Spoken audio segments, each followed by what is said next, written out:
আপনারা ইতিমধ্যে জেনে গেছেন যে কাল সেই বস্তিতে আগুন লাগায় কতটা ভয়াবহ দেখা দিয়েছে এবং তাদের কি করুণ অবস্থা। তাদের ঘরবাড়িগুলো নাই, সামনে একটা ঈদ আসছে অথচ তাদের ঘরবাড়ি নেই।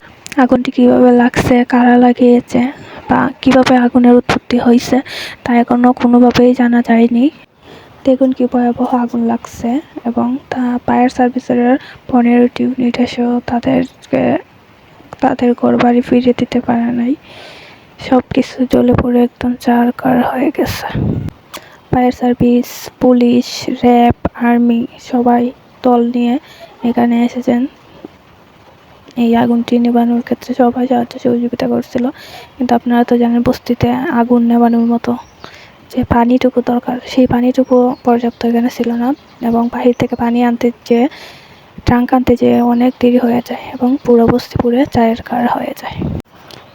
কি কপাল তাদের, আগুনে সব কিছু পুড়িয়ে দিল। তাদের খাবার কিনা যে খাবে তাদের সেই সামর্থ্যটুকু তারা হারিয়েছেন এবং তাদের এই করুণ দৃশ্য দেখে চোখে পানি চলে আসলো। তারা কোথায় যাবে, কি পরবে, কি খাবে, এক কাপড়ে তারা ঘর থেকে বাহির হয়ে আসছিল। রাজধানীর এই বস্তিতে আগুন লাগার কারণে অনেক ভয়াবহ ক্ষতি হয়। বস্তি মানুষজনের মাথায় গুঁজার মতো ঠাঁইও নাই, আর সবাই সব কিছু তাদের হারিয়েছেন। পরিবার পরিজনকে নিয়ে কোনো রকম ঘর থেকে বাহির হয়েছেন তারা।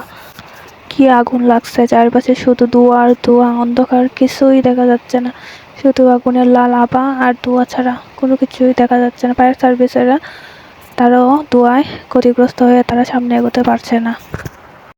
সবশেষে এখানে আর বাকি কিছুই নেই, কিছুই রইল না। আল্লাহ তাদের ধৈর্য দিক, তাদের হেফাজতে রাখুন।